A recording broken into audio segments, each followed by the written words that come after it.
It has been a tough couple years for e-commerce in India, and no one has quite borne the brunt of it like Amazon has. Between tough competition from the likes of Meesho and Flipkart on one hand to the legion of quick commerce platforms that have completely changed the way we shop, Amazon is stuck between a rock and a hard place. Now, it's trying to turn back the clock. Leading that endeavor is Samir Kumar.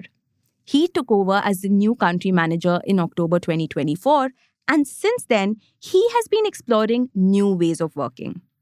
For starters, he's reviving what many call the company's input-driven culture, where they value processes such as pricing discipline and inventory planning. Now, that's a clear break from how his predecessor, Manish Tiwari, ran the ship. Tiwari was more of an output-driven guy. He was more concerned with things like gross merchandise sales and units delivered. But now, Kumar's laser-focused on one thing and one thing only: profitability. At a town hall earlier this year, Kumar essentially told his staff that the company, despite its many ventures, hadn't really cracked the code for success just yet. Now, that was a bold statement, but he may be onto something. You see, Amazon's food delivery, payments, and grocery services have all stumbled, leaving the app crowded with offerings that neither stand out nor dominate. The only exception, of course, is Prime, which combines shopping perks with a streaming bundle. Now, that's Amazon's single biggest differentiator in India's e-commerce market. For instance, Prime Day 2025, the retailer's biggest sales event that recently concluded, saw a 70% surge in new signups from Tier 2 and 3 cities. The orders peaked at over 18,000 per minute. So, naturally, it makes sense that Kumar has picked Prime as the chosen path to profitability. After all, Prime users spend nearly twice as much as their non-Prime peers and contribute more than half of Amazon India's business. The second emphasis is on speed, something the previous leadership thought wasn't worth their time. A couple months ago, the company finally launched its quick commerce service, Amazon Now, in select cities. But the timing could have been better. Hello and welcome to Daybreak, a business podcast from the Ken. I'm your host, Rahil Philippos, and I don't chase the news cycle. Instead, every day of the week, my colleagues Nikta Sharma and I will come to you with one business story that is worth understanding and worth your time.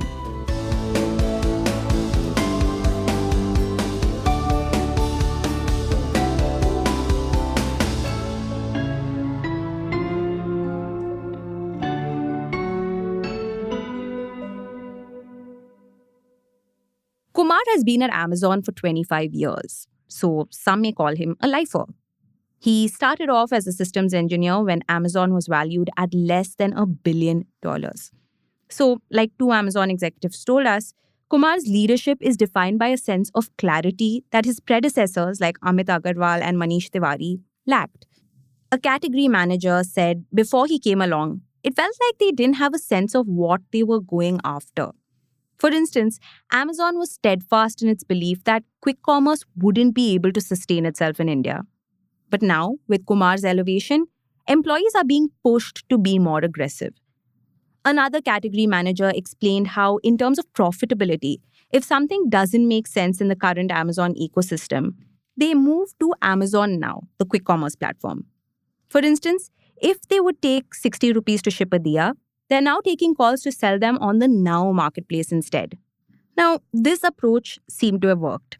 In FY24, Amazon Seller Services, the Indian marketplace entity of the US e-commerce giant, posted a 14% rise in operating revenue at 25,406 crore rupees from the previous year.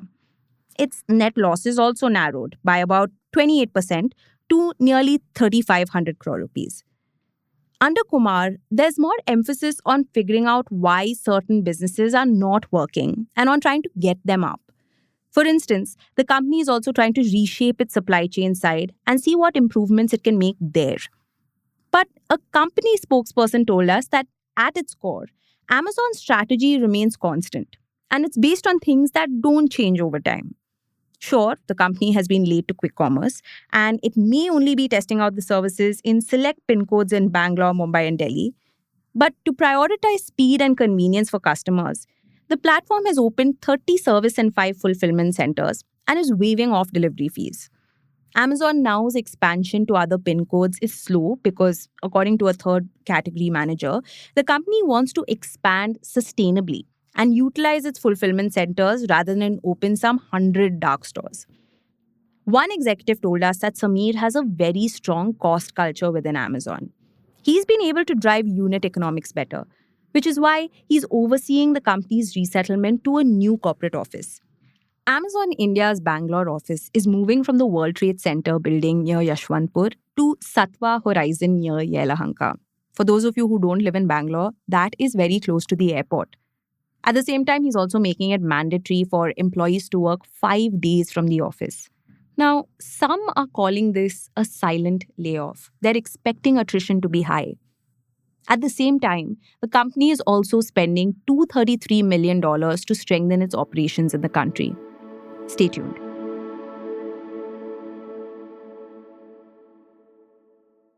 India is a massive market for Amazon. After all, Indians account for over 452 million monthly visits on Amazon, next only to the ones from the US, Japan, and Germany. Prime Video, meanwhile, is estimated to have 65 million active users in the country. But now, very quickly, the market is becoming stagnant for Prime. Now, typically that would mean adding as many consumers as you possibly can. But that's not what this company believes. The spokesperson told us that Prime membership continues to have strong growth globally as well as in India. And what's fueling that is a combination of relevant pricing tiers, extensive delivery benefits, and highly localized entertainment content. A category manager told us that while the company refuses to disclose country-specific figures for Prime membership, half of the overall customers who shop on Amazon fall in this group. He added that the goal is to slightly improve this to about 53 to 54%. Now, Prime brings more customers, and with it, it brings customer loyalty. That's a metric that continues to be very close to any business in e-commerce. After all, no one has combined streaming content and online shopping before. One thing that's worked for Amazon and everyone else is that the market has finally matured and is now willing to pay. Which explains why, just this May, Amazon announced that it would begin showing limited advertisements during movies and TV shows. The challenge is that Indian consumers are a bit difficult to convert into paid users. But not everybody believes that. For instance, analytics firm Datum Intelligence's Renu Bisht, who is an e-commerce analyst, told us that even if not the entire mass market, there is a chunk of customers today who are ready to pay extra for zero ads. YouTube is a classic example, as is Jio Hotstar. Renu expects adoption rates to be all right for Amazon. In fact, she thinks it may even work in its favor. But let's take a step back for a minute and take a look at what Amazon has planned for the hardlines categories. That includes things like furniture, sports equipment, and home appliances, the things Amazon is known for. In 2025, Amazon has allocated the biggest budgets to the home and kitchens category and other sections. The aim is to make the marketplace more efficient, allowing both quick commerce and 1 to 2 day deliveries to coexist. Category managers are also telling vendors and sellers to regionalize the selection of items they have.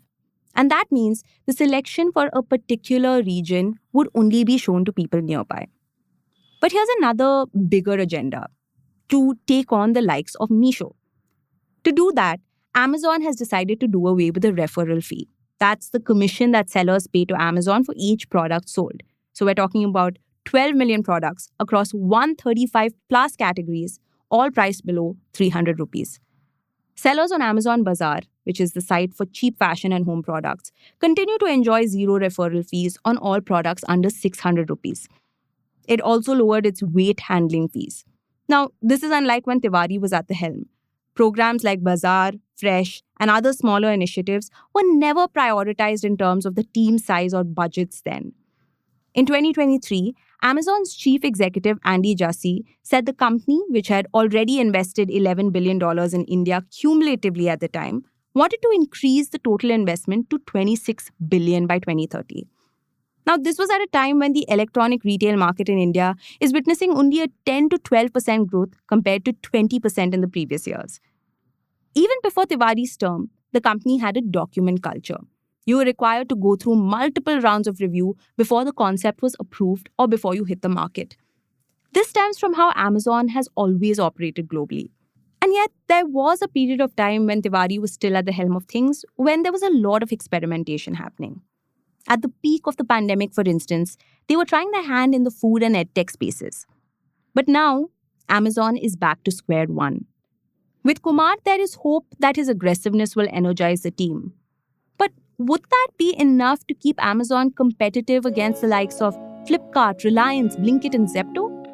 Flipkart is the largest e-commerce player in the country, commanding a 48% market share compared to Amazon's 31%.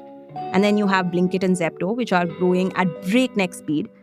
In the June quarter, Blinkit's gross order value is expected to have grown more than 25% from the preceding quarter. Amazon, meanwhile, only seems to be playing catch-up.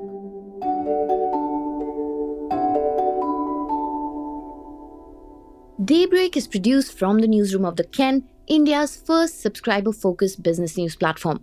What you're listening to is just a small sample of our subscriber-only offerings. A full subscription unlocks daily long-form feature stories, newsletters, and podcast extras.